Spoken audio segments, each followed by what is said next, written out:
Bien. Aquí en pantalla aparece este señor que fue el que lideró el proyecto para obtener transistores, que más adelante vamos a platicar, William Shockley, y que dentro de las eh, cosas que él aportó a la construcción de dispositivos con semiconductores, pues fue precisamente el dar un modelo matemático válido para el diodo.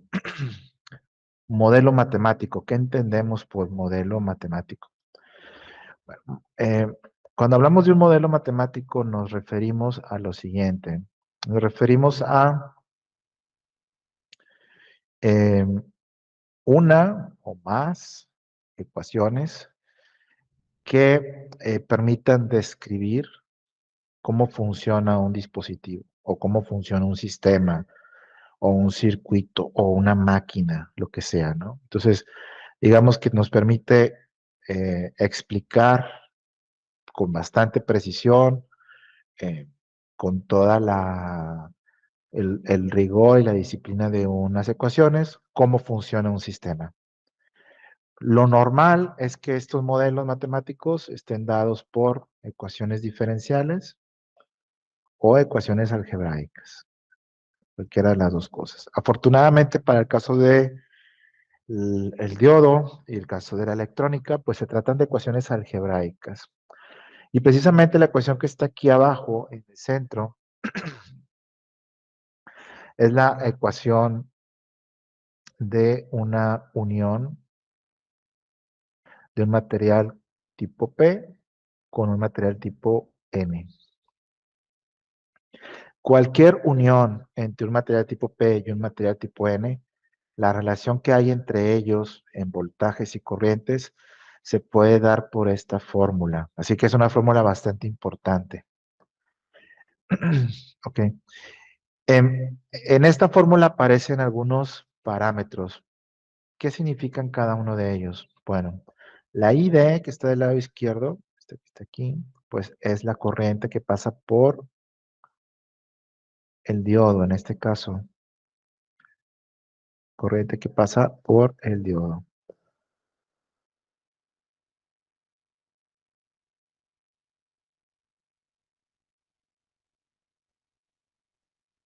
Eso sería la IT.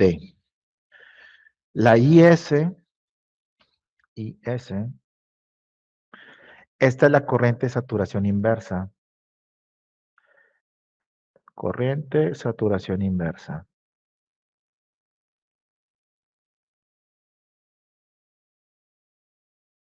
Por favor, me dicen si se ve bien o no.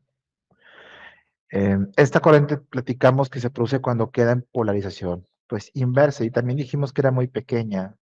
Dijimos que anda por ahí del rango de los nanoamperes, ¿te acuerdas? O es decir, por 10 a la menos 9. Es muy chiquita esa corriente. Ahora, dentro del corchete, donde está una exponencial, hay dos voltajes. Estos dos voltajes son muy importantes, sobre todo el de arriba. Este VD, está acá arriba, es el voltaje de encendido del diodo.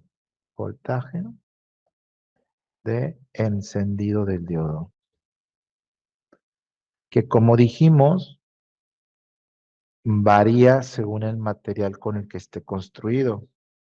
Recordemos que si es de silicio, va a ser 0.7 volts. Si es de germanio, va a ser de 0.2 volts. Algunos libros utilizan 0.3. Es válido, están muy cercanos. Yo voy a usar 0.2. Y si es de arsenuro de galio, es 1.2. 1.2 volts. ¿Ok? Entonces, voltaje de encendido, corriente de saturación inversa y corriente que pasa por el diodo. Y por último, el VT, que aparece aquí, se le llama voltaje térmico.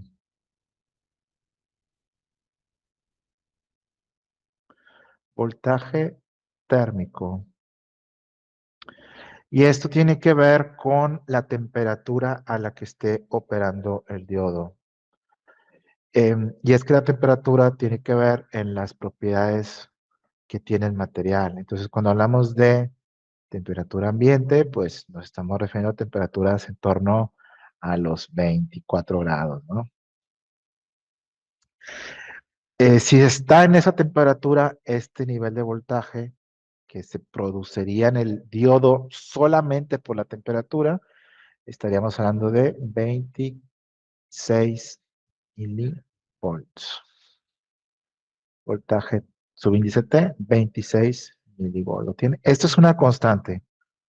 Vamos a suponer,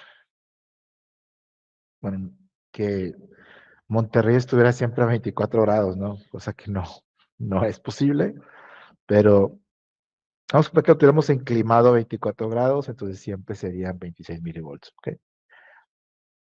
Vamos a tomarlo así como una constante.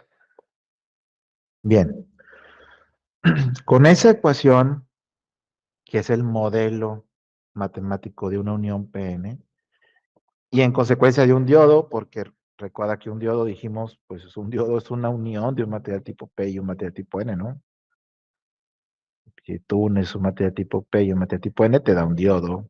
Entonces, esta que es la ecuación de la unión PN, en consecuencia es la ecuación de un diodo. Bueno, con esta ecuación podríamos calcular exactamente el comportamiento que tendría tal o cual diodo en un circuito, y si graficáramos su comportamiento, V y la I, pues obtendríamos, graficando esto, algo como lo que ya platicamos el otro día.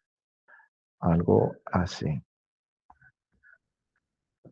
En polarización inversa, aparecería solamente muy chiquitita la corriente de saturación inversa aquí. Y en el lado de la polarización directa, pues a partir de que llegas a VD, comienza a fluir toda la corriente. No antes. Tienes que llegar a VD para que eso empiece a funcionar. ¿Okay? Pero también, aunque tú le sigas subiendo el voltaje, lo que va a subir es la corriente. El diodo ya no te consume más que eso. Es algo importante. A diferencia de una resistencia que si tú le aplicas más voltaje te consume más, el diodo no. El diodo solamente te exige VD, punto 7, punto 2, 1.2 y listo. Ya no te va a pedir más voltaje que eso. Ahora bien, ¿el diodo se puede dañar? Definitivamente que sí. Si tú lo llevas o le pides que pase a través de él una corriente demasiado alta, pues va a llegar un punto en el que esto se va a romper, se va a quemar. ¿Okay? Pero esto es daño por calor. No es que se dañe porque em, lo conecte mal. No, no, esto está correcto, está conectado bien. Se dañó porque es más corriente la que puede soportar. Y se daña, ¿no? Ahora, si lo llevamos al otro extremo y le aplicamos un voltaje inverso demasiado grande, hay un momento en el que se rompe también. Y eso sería daño por polarización inversa. Tiene un límite de lo que puede detener.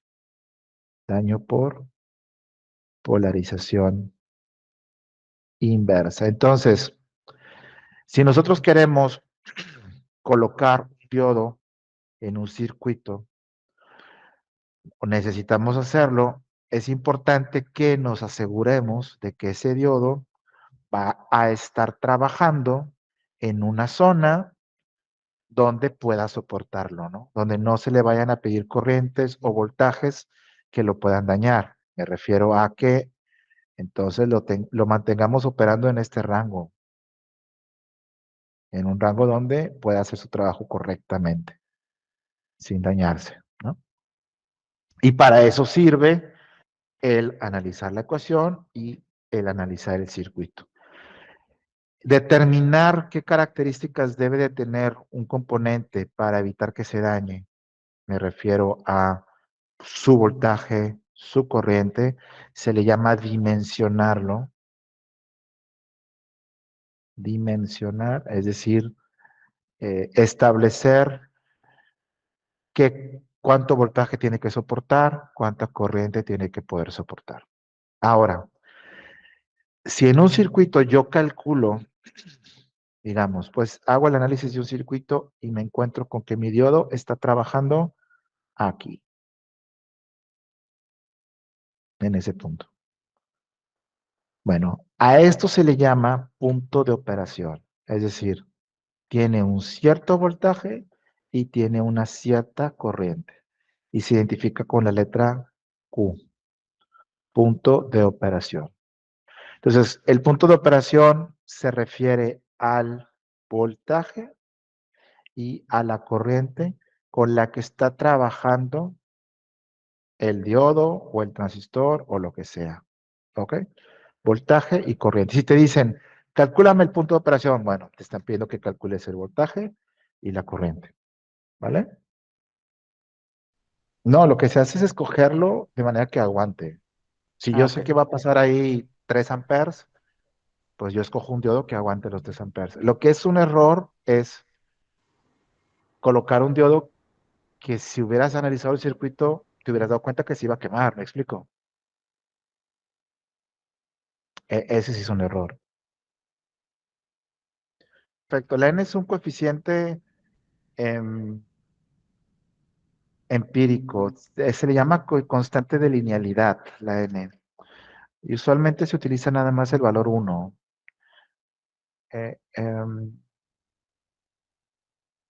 Esta N se llama constante de linealidad. Es una constante empírica, o sea, no hay una forma en la que nosotros podamos determinar, no, pues vale 0.6, no, no. Se le dan valores de 1, 2, eh, usualmente 1. Material, del material de si es de silicio, si es de germanio, arseno de galio, y es digamos que como para compensar la curva del material. Bien, bueno, ¿cómo funcionaría esto en un circuito? Estos conceptos. Bien, pues vamos a los problemas entonces. Vamos a empezar con uno muy sencillito y luego pues vamos un poquito haciendo cada vez más complicados. Cuando ustedes me digan, le doy vuelta al slide, aunque de hecho ya me voy a brincar el pizarrón. ¿Le puedo dar vuelta?